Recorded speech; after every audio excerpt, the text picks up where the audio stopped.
2022년이 3주도 안 남았습니다. 올해와 다르게 2023년부터 바뀌는 정책이 많은데요.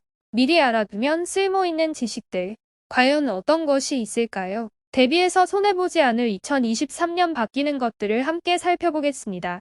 끝까지 영상을 시청해 주시기를 바라며 구독과 좋아요도 부탁드립니다. 그럼 시작해볼까요? 2023년부터 달라지는 것들. 첫 번째, 애플페이 도입. 삼성페이의 대항마로서 그동안 대한민국의 애플페이 도입에 대한 소문만 무성했는데요. 드디어 현대카드와 제휴하고 국내 도입을 준비 중이라고 합니다. 코스트코, 하이마트, 이디야 커피 등에서 애플페이가 가능한 단말기를 설치 중이라고 하네요. 평소에 코스트코 자주 가는데 삼성페이로만 결제하고 있었는데요. 앞으로 애플페이 이용자가 얼마나 많을지 궁금해집니다. 아직 인프라가 한참 많이 보급된 삼성페이가 유리하지만 애플페이가 한번 시작되면 위협적일 것으로 기대합니다. 두 번째, 지하철 버스 정기권 가격 변동. 현재 기준으로 수도권 통행 시 1,650원을 60회 이용하면 99,000원에 이용하고 있는데요. 30일간 60회 이용 기준으로 최대 38% 할인된 금액으로 이용 가능하다고 하네요. 그러면 대략 62,000원에 이용할 수 있네요. 세 번째, 2023년 최저시급 변경. 2022년 현재 최저시급은 90일 60원인데요.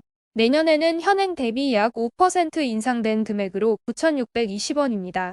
올해보다는 460원이 인상된 금액이네요. 미국 연준이 물가를 잡기 위해 금리를 대폭 올린 빅스텝의 영향으로 우리나라도 힘든 상황인데요. 한국은행도 금리를 올려 물가 인상을 억제하려고 하고 있지만 인플레이션을 막을 수는 없네요. 월급만 빼고 다 오른다는 현실 속에 460원 오른 최저임금은 어떻게 작용할지 궁금해집니다. 네 번째, 유통기한 표시 제도 변경. 당장 2023년 1월부터 적용되는 정책인데요. 지금까지 식품의 유통기한이 표시되어 있었지만 이를 소비기한으로 변경하여 표시해야 하는 제도입니다. 그렇다면 유통기한과 소비기한의 차이는 무엇일까요? 소비기한이란 식품을 섭취해도 건강이나 안전상의 이상이 없는 기간을 말합니다. 미묘한 단어 사용의 변화. 내년 1월부터 적응할 때까지 소비자들의 잦은 혼동이 예상됩니다. 다섯 번째, 오토바이 보험 필수 가입. 23년부터 각 지자체에서 무보험 차량 등록을 말소할 수 있는 법을 시행 예정입니다. 주변의 무보험 오토바이 운전자에게 교통사고를 당하거나 뺑소니를 당해서 피해보고 있는 선량한 시민들께 반가운 소식입니다. 길을 보아도 시끄러운 소리를 내고 위험하게 운행하는 사람들을 보면 대부분 배달 오토바이 운전자인데요. 배달하시는 분들도 생계를 위해 고생하고 계시고 감사하다는 말씀을 전하고 싶습니다. 하지만 일부 몰상식한 무보험 오토바이 사용자 때문에 피해보는 일이 없도록 기원합니다. 이제 무조건 무보험 차량 발견 시 과태료를 부과할 수 있으니 신고해보시는 것을 추천합니다.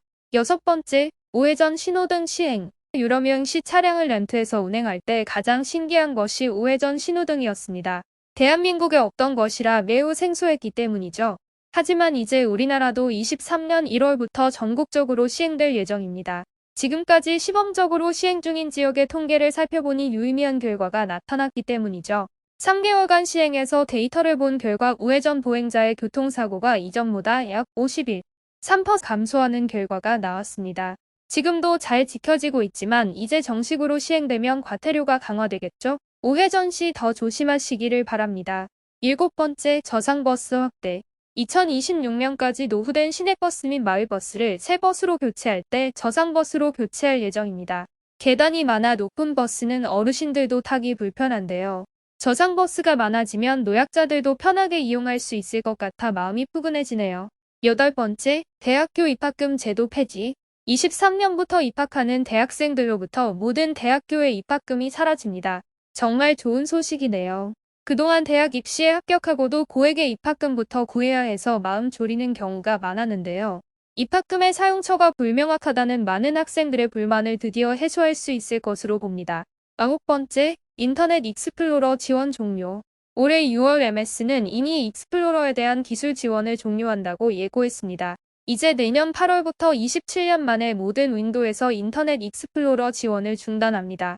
그동안 잘 사용했던 익스플로러 이제 추억으로 남겠네요. 하지만 익스플로러에서만 돌아가게 만들어둔 일부 기업들의 시스템은 아직도 그대로 유지되는 경우가 많은데요. 낡은 시스템에서 벗어나 기분 좋은 사용자 경험을 제공하기 위해 발빠른 대처가 필요해 보입니다. 열 번째, 고교학점제 시행. 고교학점제라는 단어 자체가 생소한데요.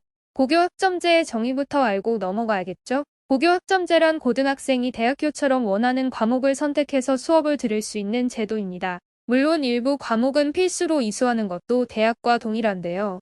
총 192학점을 이수시 졸업할 수 있습니다. 2023년부터 서울 및 광역시부터 시행 후 2025년까지 전국에 도입될 예정이네요. 제도가 변경되면 학생들이 매우 힘들어할 텐데요. 부모님은 교사 혹은 전문가와 빠르게 상담해서 아이의 진로를 미리 준비하는 것이 현명할 것으로 판단합니다. 11번째, 일종 자동 면허 갱신. 이 제도의 혜택은 7년 무사고인 이종 자동 면허 소지자에 한합니다. 2023년 상반기 안에 도입될 예정이며 대상자는 별도의 신청 시 시험 없이 일종 자동 면허로 갱신할 수 있습니다. 영상을 끝내기 전에 마지막으로 한 번 더 정리해 볼까요? 2023년에 지하철 버스 정기권, 최저시급 변경 등 바뀌는 사항들이 많이 있습니다. 내년에 변경되는 사항을 알아두고 대비하면 더 좋겠죠? 여러분들께 큰 도움이 되었으면 좋겠습니다. 영상이 마음에 드셨다면 구독과 좋아요 꾹 눌러주시면 감사하겠습니다.